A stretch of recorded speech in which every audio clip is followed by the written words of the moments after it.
You wanted the best. You've got the best podcast. The hottest podcast in the world. The Chris Voss Show, the preeminent podcast with guests so smart you may experience serious brain bleed. The CEOs, authors, thought leaders, visionaries, and motivators. Get ready. Strap yourself in. Keep your hands, arms, and legs inside the vehicle at all times, because you're about to go on a monster education roller coaster with your brain. Now, here's your host, Chris Voss. I'm Chris Voss here from the ChrisVossShow.com. Ladies and gentlemen, the airline sings that makes it official. Welcome to the big show. As always, the Chris Voss Show is a family that loves you, but doesn't judge you, at least not as harshly as the rest of your family. We have got amazing authors, as always, on the show. We're going to be talking about their stories and their journeys, et cetera, et cetera. But be sure to refer the show to your family, friends, and relatives. Go to goodreads.com/Chris Voss, LinkedIn.com/Chris Voss, Chris Voss1 on the TikTokity, and all those crazy places on the internet. Opinions expressed by guests on the podcast are solely their own and do not necessarily reflect the opinions of the host or the Chris Voss Show. Some guests of the show may be advertising on the podcast, but it is not an endorsement or review of any kind. Today's featured author comes to us from bookstolifemarketing.co.uk. With expert publishing to strategic marketing, they help authors reach their audience and maximize their book success. It's 2022 by Donald L. Vasicek. Vasicek. And we're going to be talking about his book and insights there. Welcome to the show, Donald. How are you? Thank you. I'm doing good. Thank you. Give us your .coms. Where can people find out more about you on the interwebs? I'm all over the internet, but I think the best place to go would be my website, which is donvasicek.com. So there. Okay. So give us a 30,000 overview of what's inside this book. The size? A 30,000 overview of what's inside the book? Inside the book? Yep. How can I keep this short? It's a story about a boy who is the only honest person in this small town where he lives. Mm-hmm. And one thing he doesn't do that everybody else in the town does is lie and put on a front. Mm-hmm. He doesn't, but yet he sees Babe Ruth's ghost, and no one in town will believe him. So he sets out to prove that he saw him. And it's a story. There's a lot of humor in it, almost ridiculousness in it. There's suspense, but as he sets out to do it, we meet his friends, we meet his parents, we meet a lot of people in the town, the mayor, etc., and they're all sort of quirky in their own ways. They're putting on a front, and that's kind of the thrust of the story. Is here's a little kid with a paper route in a small town, being honest. Whereas no one else is being honest. Okay, and it really comes out in the book. And there's a baseball theme. And how can I say this? He sets out to prove he saw Babe Ruth, and he goes through a variety of experiences that are humorous. Some are also suspenseful. Some are chilling. And it gets to the point where he and his girlfriend get buried in the ground. And they have to figure out a way to get out. Buried alive. Yeah, and he's the one that's trying to work it out, but guess who shows up? Babe Ruth. Oh, wow. It's a good friend to have when you're buried alive. Yeah, it is. And he rescues the kids. But and so once that happens and the town becomes aware of it, everyone in the town changes. And they become very decent people who do not put on fronts, who do not lie, who welcome each other instead of fighting with each other. And that's sort of generally it. That's the story. So the book has got a great lesson in it then. I think it does, particularly now with what's going on in the country regarding politics. I've said this quite often. In order to be a successful politician, you have to be able to lie. Yeah. The irony is we kind of expect them to lie and we know they're lying. Isn't that kind of silly that we allow people to lie to us? Well, yeah, it is. And if you call them on it, they'll try to lie to get out of it. Oh, yeah. So they just one lie after another, really. It boils down to this. I worked in a law firm for many years, and if I didn't learn anything else while I worked there, I learned this. If you say something, then back it up. Cite your sources. Show your proof. And then what you say will have more meaning and more power, be more powerful. A lot of people don't do that today. They spread out disinformation, misinformation, and all this is going on in the real ghost, this kind of stuff. Okay. But it's, it's written in a way where kids can get a bang out of the book as well as adults. Oh. That's the kind of book it is. So what inspired you to write this book? I grew up in a small town in Nebraska, and it meant very much to me growing up there. Even today, which is many, many moons ago, it's a safe place for kids to grow up. It's a nice place for kids to grow up. It's north of Grand Island. It's in the Sand Hills. And based on that experience of growing up there, a lot of things stayed with me as far as meaningful things, people, activities, locations, that sort of thing. And so I thought, I'm going to write a book about my childhood. But, like when I was about 10, 11 years old, up to about 12, 13 years old, what took place in my life during that period of time. And when I started writing, it was fun. It was laugh out loud stuff for me, and I had a good time writing it. So, what advice do you give to people who try to put on a front to impress others? The fine point of it is if you want to be believed, then if you say something, back it up with your sources or your source, your facts. If you can't do that, then don't say it. What bothers you most about people who lie? What gets to you there? Just the fact, like adults, kids are a little bit different, but adults that lie. I try to be objective in my life, but adults that lie really cause me to be very unhappy, very subjective, and I want to blast them. Tell them, if you're going to say something, prove it. If you can't prove it, don't say it. It boils down to that. Yeah, for me. Very simple. For me. Yeah. And especially what's going on in the country today. There's so much misinformation out there. There's so many I called broad generalizations that aren't true, that aren't proven, so on. There you go. Kind of going back to Harken a Better Time. And so this book, you targeted towards children, I think? Is that a good, is it marketed towards kids or is it marketed towards adults and kids? I think it covers both, but it's primarily for kids 10, 13, 14, 15 years old. Kids that like to laugh out loud and see things that are funny. And this book has things in it that's funny, it will cause them to laugh. So it's primarily for, I think, kids 10 to 15, something like that. Yeah.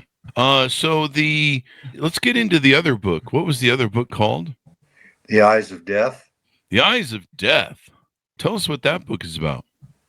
Well, this book is about it's paranormal, and a teen girl sustains a head injury in an accident, and once she does that, she changes from a all-American high school girl, prom queen, blah blah blah, to someone who is starting to see that people are going to die, so she tries to save them. And each time she tries to save somebody, they still die. So it puts her in a position where she's questioning her sanity, and she doesn't know what to do about that. And so it's kind of the general premise of the story. I'm sorry. Her prom queen world turns from white to black after a head injury. Yeah. That's a good log line. Yeah. Well expressed. And she sees a white-gray ghost image around a casket. Tell us a little, tease that out a little bit, if you would, if we're not giving too much away. During that accident, her and her friend Emily are on their morning run, and Emily gets smacked by a car, which knocks Hannah into a tree. Emily is killed. Hannah sustains this head injury.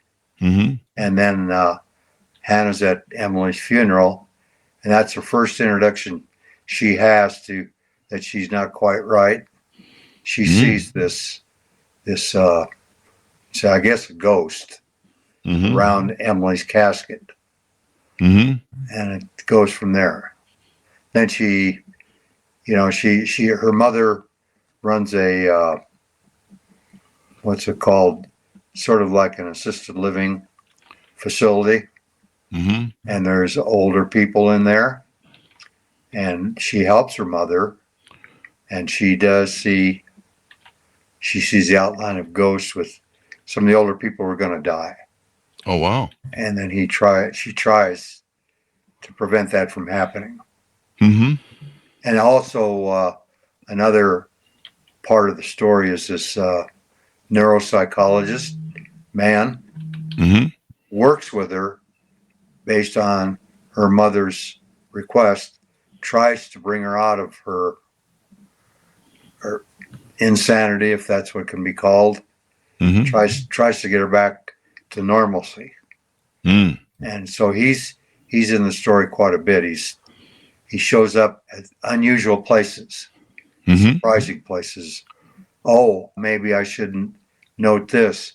This story parallels the movie The Sixth Sense. If you're familiar with that. Yeah. Only that boy was seeing dead people. Yeah. And this girl's seeing people who are gonna die. Wow. So that's not a good sign if she sees you then. Yeah, right. I don't want to hear anything from her. Yeah, I'd avoid her like the plague. Right. So she maybe has some special powers and stuff like that she's trying to resolve or understand, or maybe. Yeah, it's a power, and it's based on the head injury and what it did to her brain. And the neuropsychologist was called in after a psychiatrist and also a medical doctor examined her and said there's nothing wrong with her physically, but mentally, her mother called in a neuropsychologist to check her out. He finds the problem she's having with her brain. And it's not physical. It's all mental. Well, that'll do it. So what prompted you to want to write that story? What was the impetus or the inspiration for that story? I think it was The Sixth Sense, that movie.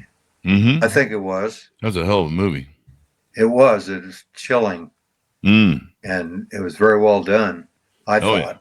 Oh, yeah. Didn't see the end come until almost the end. I figured it out about 5 minutes before they Oh, you before did? they announced it. Yeah, I figured it out. But I'm pretty good, and most movies, I can figure out early on because they're pretty simple in how they're designed. Where it's like, okay, good versus evil, and okay, here's the dilemma, and it will be overcome. But yeah, that was one movie I didn't see come until about 5 minutes before, and I was like, wow, that was really. And then it came through, and I was like, wow, that was really powerful. But still chilling. I mean, because even when I got up 5 minutes before, I was like, okay, plus, that to was me, fun. it caused me to think that it was possible for the boy to see dead people. Yeah. Well, evidently he could. I think the spin that was Bruce Willis had been dead the whole time. Yeah, right. That was the wild part that you were just like, wow, okay. All right. So now you wrote this targeted towards women or young girls. Were you trying to, make them feel like you might have superpowers or you might have good things you can do with yourself if you can, I don't know, kind of figure out who you are and what your skills are, maybe? I don't know. I think what I was showing or trying to show in the story is there are different things in life that we experience. Mm-hmm. One of the things all of us experience is death.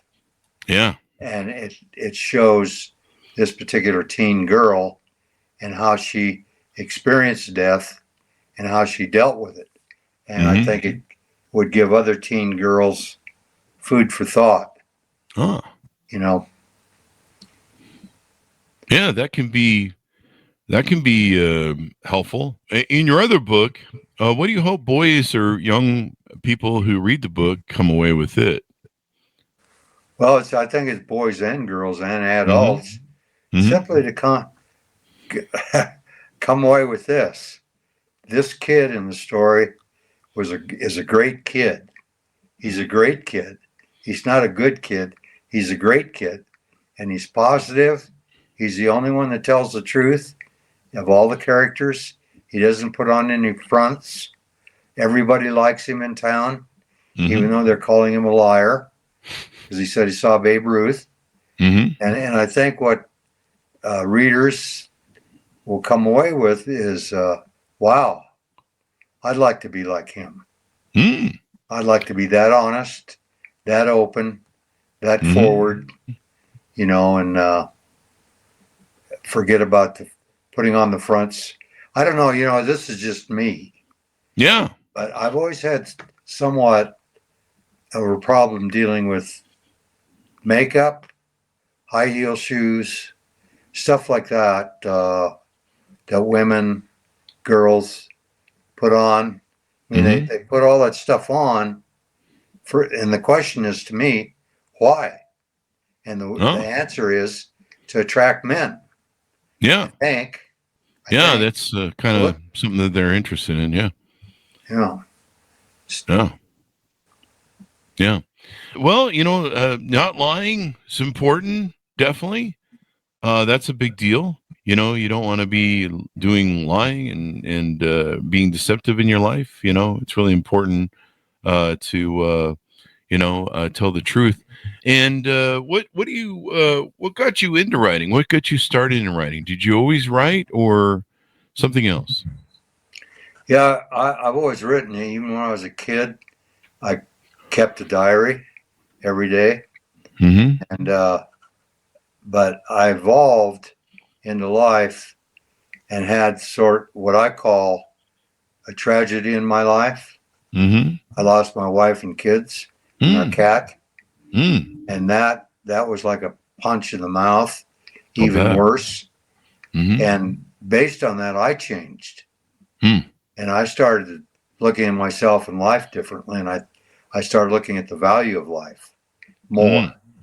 And I saw in that I started writing poetry.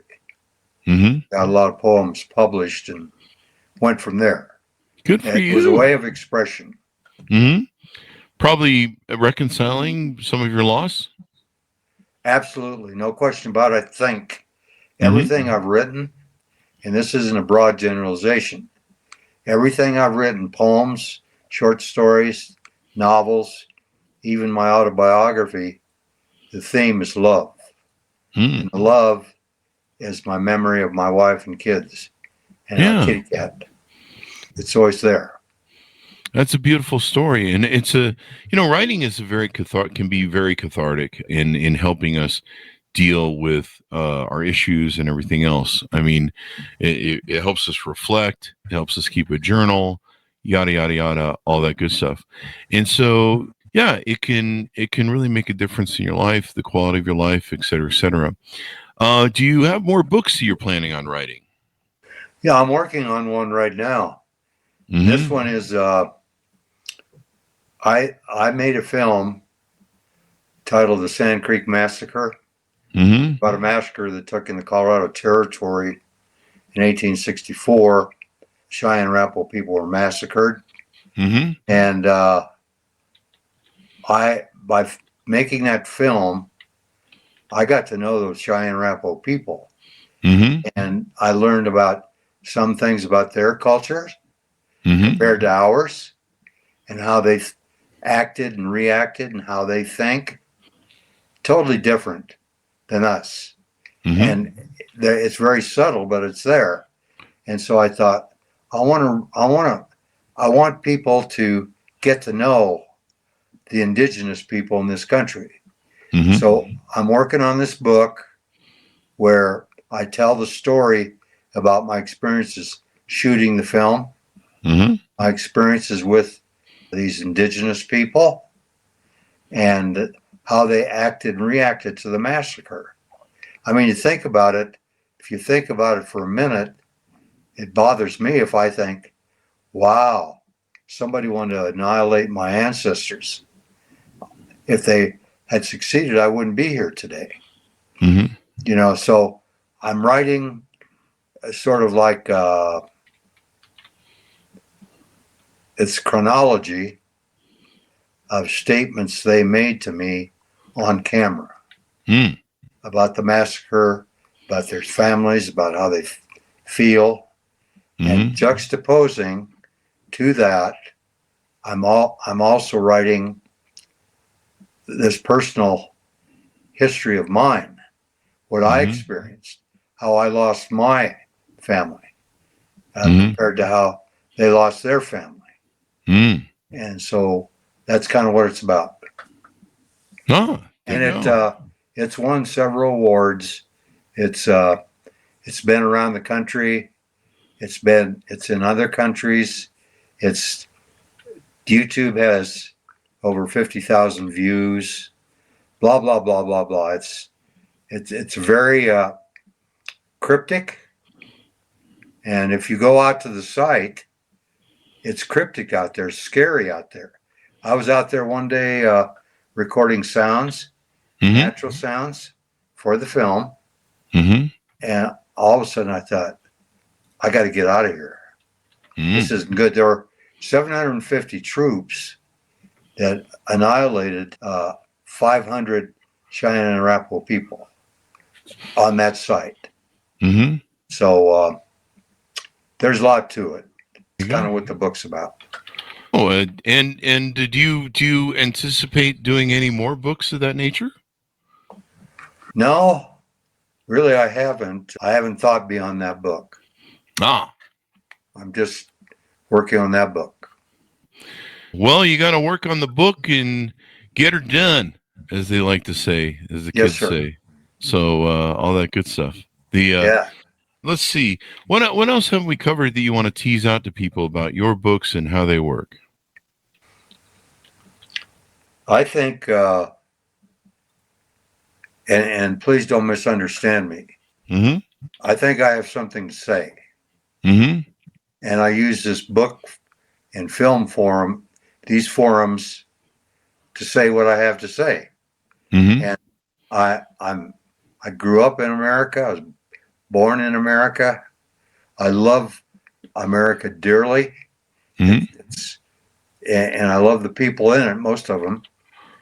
And I want to I want to share my thoughts about America, about people, about how things are. Mm-hmm. I want to share my thoughts because I think I have something to share. And it's come out in the 2 books. Came out in the film. The film is amazing. It was shown at universities, organizations of different kinds, film festivals, wherever, all over the country.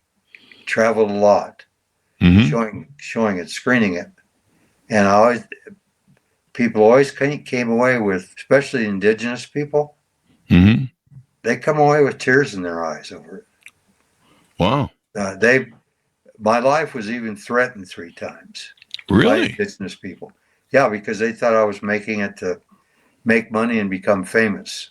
And I was at Oklahoma Cheyenne and Arapaho Indigenous Veterans Center on Memorial Day. I was invited there to speak, screen the film. Oklahoma governor was there. Wow. And after I finished my speech, which I talked around some of the people that were in the film were veterans. A lot of indigenous people are veterans. It's amazing. Yeah. And I sat down and they gave me a box lunch. I was in a crowd of about 200 people, all indigenous. Only one other white guy I saw there was camera guy. And they were screening the film, and I started digging into my box lunch, and all of a sudden these 6 guys came, all indigenous guys. They pulled out chairs and surrounded me. And they let me have it as far as trying to exploit them and make money and become famous. So I told them, I said, it's been X number of years since we did this movie, this film, and my wife and I are still paying for it. Wow. And if you can't take that for the truth, then that's your problem, not mine. Yeah. I'd ask them to help out. Shell out, right? I'd ask them to help out, with the costs. I'd be like, oh, well, go ahead and help pay for it. And then no one's making any real money on it. That's a good point. I never thought about that. Yeah, see? Yeah. Yeah. That's why they pay me $5 a day. So, very interesting. Any future books that you have that you're working on that you're probably going to be writing? Well, it's like I explained in the one book. It's called Lost Families, Something to Oblivion. Lost families consigned to oblivion. They will never get over the loss of their ancestors and how their ancestors were murdered. I'm working on that book. And actually, that's where my focus is. So I haven't thought about the future, or no other book ideas have come to mind. And actually, I don't even know if I'm going to write another novel. Writing, you probably know this, writing is hard work. And once you start, your characters want to go in different directions. The story wants to go in a different direction on its own. You have to rein it in. Be real careful about what you're doing. Remember what you've written, what you haven't written. It's a tough job. Yeah. But it's also enjoyable. Yeah, there's definitely a reward to it, especially in good storytelling. I mean, storytelling is really everything when it comes down to it. I mean, it's how we educate each other. It's how we learn stuff, et cetera, et cetera. It all comes down to that, really. Well, yeah, you just told me a story. Yeah. So as we go out, any final thoughts? Anything else we want to promote while we're on the show? Thank you very much, Chris. I think in closing, I'd simply like to say this: try to love your neighbor. And you can get that through reading books. Get that through watching film. And we have to change what's going on in our country, or it's going to blow up and be decimated, and our beautiful America that we love will be no more. So we need to learn, if we don't know how to be nice to people we don't like. Learn more about how to interact with them. And I think the 2 books really describe that, really show that. That's probably it. Yeah. Well, give us your .coms as we go out and tell people where they can pick up your books. Okay. And now, will I get a link or something? I have a mailing list, and I want to send this out. Yeah. Yeah. If you want, you can give us the link, and we'll put it on the Chris Voss Show podcast, so people can click on that link. Can you tell us what the link is by chance, or is there a .com maybe? Well, it's donvasicek.com. Can you give me that slower? It's my first name and last name, Don Vasicek. Okay. .com. That way people in the audience can grab it. And there'll be a link to that on the Chris Voss Show as well, so you can click on that if you're looking for it as well. Well, it's been wonderful to have you on the show, and I'm glad you're writing books to teach kids not to lie, how to be better, how to maybe have better ethics and morals, and how to explore oneself so that we can all improve ourselves. So I love the theme of your stories that you're telling there. Well, thank you very much, Chris. I really enjoyed talking with you today, and I'm impressed with your podcast and thank you your delivery, and thanks so much. Thank you. And now you're on it. You're memorialized in 16 years of podcasting, which will hopefully be around for another 16, 20 years. So thank you very much for coming on the show. We really appreciate it, Donald. Thanks to our audience for tuning in. Order up his book wherever fine books are sold. You can find The Real Ghost and The Eyes of Death out there on the marketplace of Amazon, wherever fine books are sold, or on the links in the chrisvossshow.com. Thanks for tuning in. Be good to each other. Stay safe. We'll see you guys next time. And that should have us out.